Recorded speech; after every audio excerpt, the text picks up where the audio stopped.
Why the most attractive version of you has nothing to do with the gym.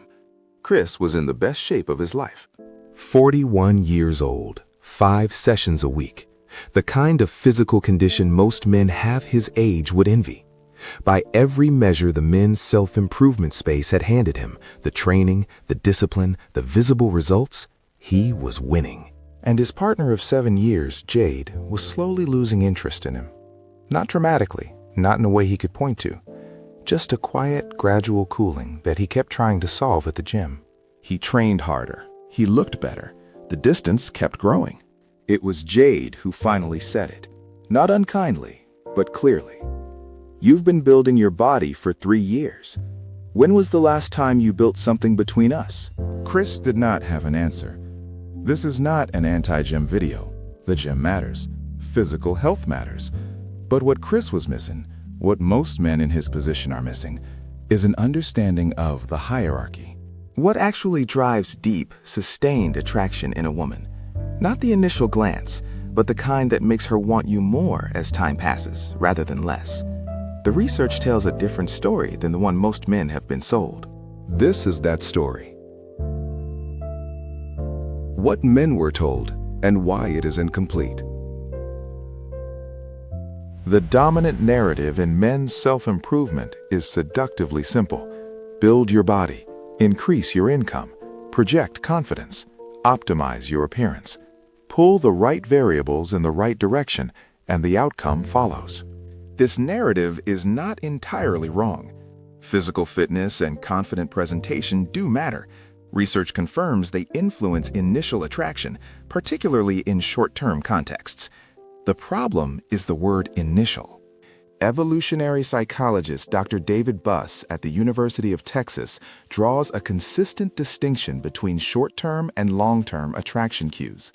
In short-term context, physical indicators dominate. In long-term contexts, the kind that produce lasting bonds and sustain desire, the hierarchy shifts dramatically. What rises to the top is not physical. It is psychological. The quality of a man's presence, his emotional regulation, his attentiveness, and his capacity for genuine connection. The gem builds the window display. What is inside the window determines whether she stays. Most men's self-improvement content stops at the window display. This video starts where it ends. What women actually respond to, the research. Let's go to the research directly, because this argument only holds if the science supports it. It does.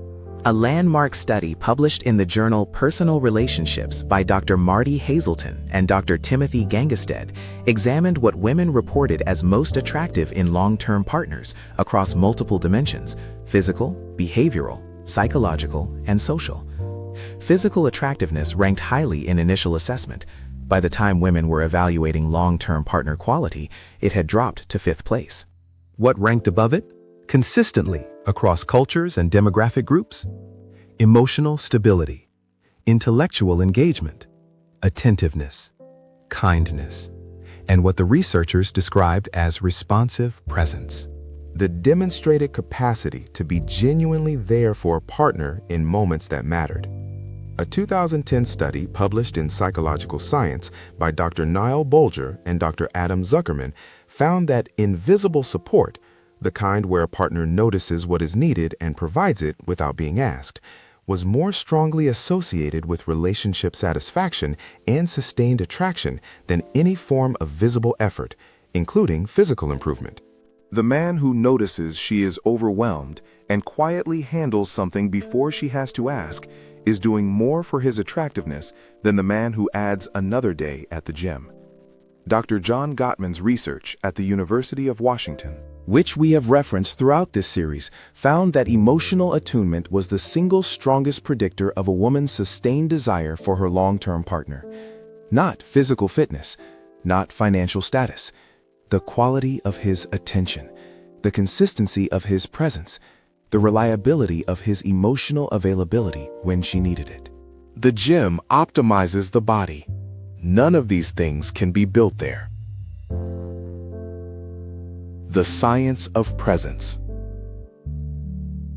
Let's define presence. because it is the word at the center of this video, and it deserves precision. Presence is not the absence of a phone. It is not sitting in the same room without speaking. It is not showing up physically while your mind is elsewhere. Presence is the quality of attention a man brings to his partner in ordinary moments. The way he looks at her when she is speaking, not waiting for his turn, genuinely listening. The way he notices the small things, the shift in her mood, the thing she mentioned 3 days ago that she assumed he had forgotten, the moment she needs something she has not said out loud. The way he is in the room with her rather than adjacent to her. Neuroscientist Dr. Daniel Siegel at UCLA describes this quality as attunement, the neurological and relational experience of feeling truly seen by another person. His research shows that attunement activates the same neural reward pathways as physical pleasure, which means that the experience of being genuinely seen by a man who is fully present is at the level of brain chemistry as pleasurable as physical touch. This is not metaphor. This is neuroscience. The man who is fully present with his partner, who makes her feel seen in the ordinary moments of an ordinary Tuesday, is producing a neurochemical response in her that the man at the gym, however disciplined, cannot produce through physical improvement alone. Dr. Sue Johnson's research on adult attachment, the foundation of emotionally focused therapy, identifies presence as the primary driver of what she calls felt security in a relationship. And felt security, her research shows, is the condition under which sustained desire is most reliably maintained. Women do not stay attracted to men they feel anxious around. They stay attracted to men in whose presence they feel safe enough to be fully themselves. Safety is not passive.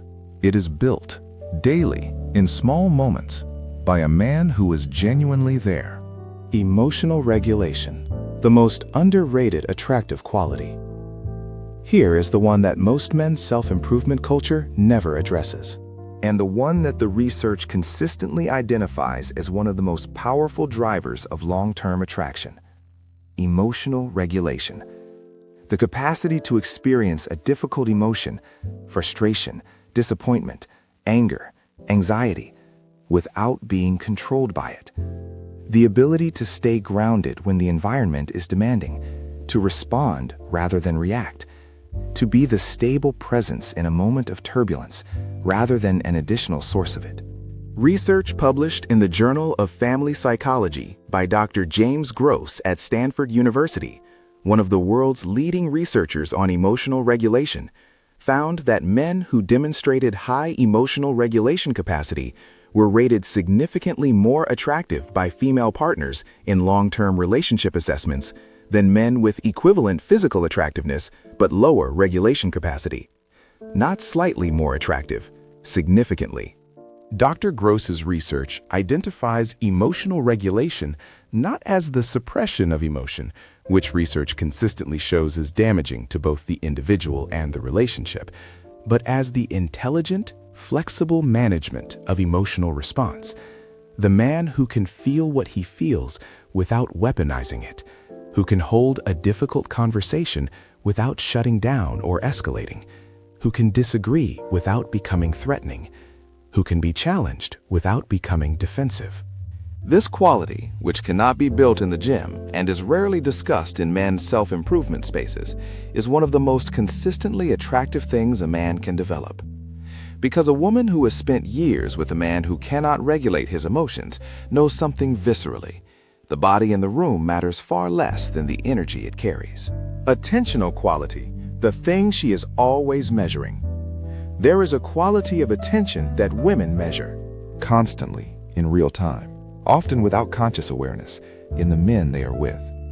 Not grand gesture attention, not anniversary level attention, the daily, ordinary quality of whether she feels like she matters to him in the unremarkable moments of an unremarkable week. Does he remember what she told him on Tuesday? Does he ask how the thing went? The thing she mentioned she was nervous about? Does he notice when she is quieter than usual? Does he put the phone down when she walks into the room? Does he look at her, actually look at her? Or does she have to compete for a portion of his available awareness?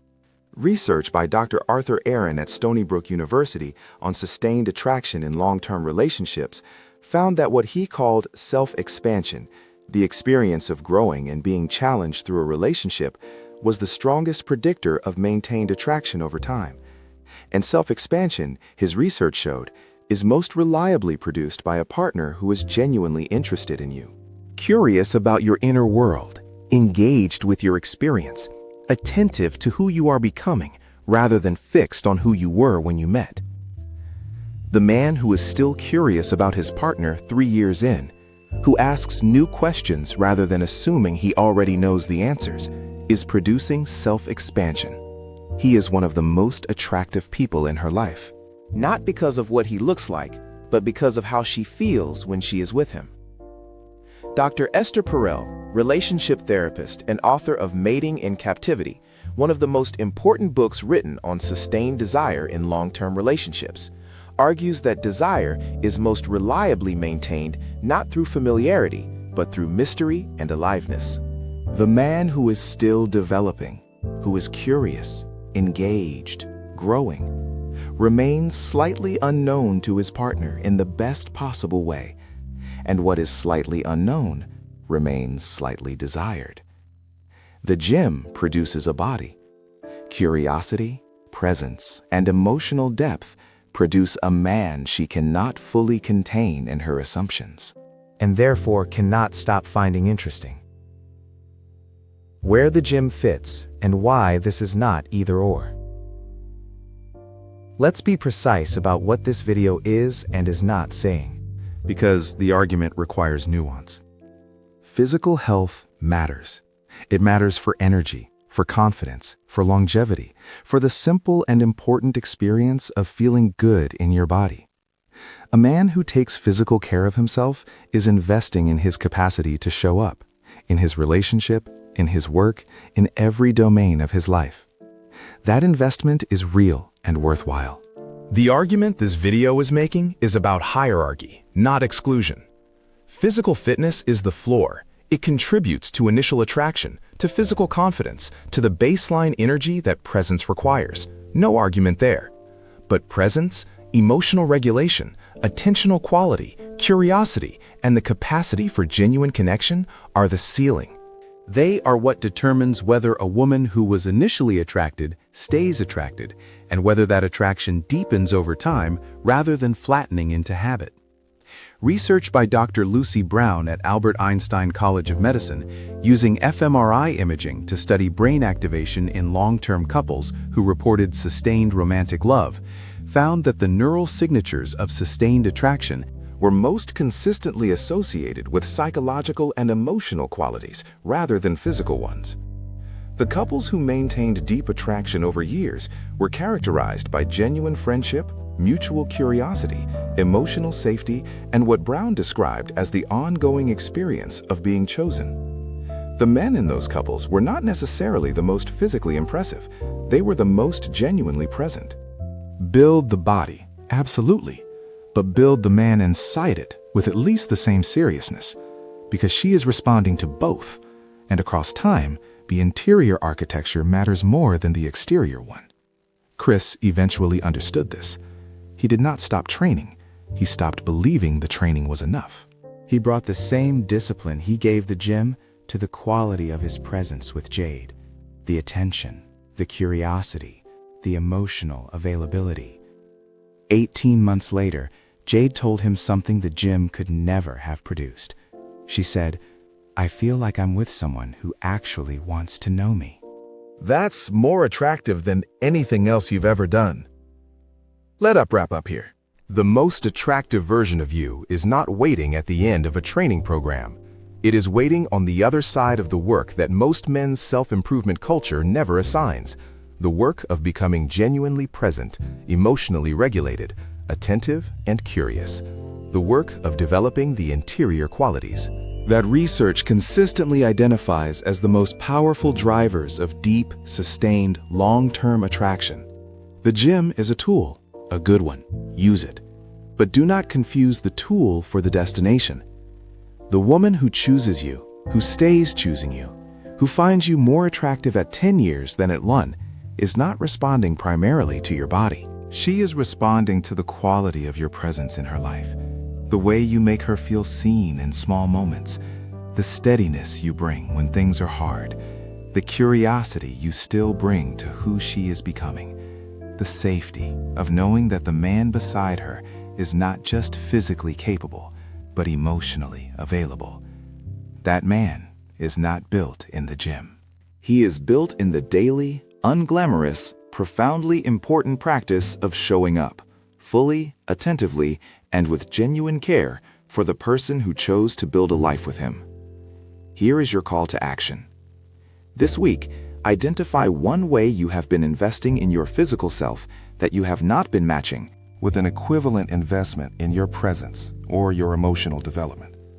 One conversation you have been half in. One moment where your phone was more available than you were. One question about her life you have assumed the answer to rather than asked. Start there. Subscribe for more of what nobody else is telling men. Share this with someone in the gym who needs to hear it. And we will see you in the next one, The Better Man Project.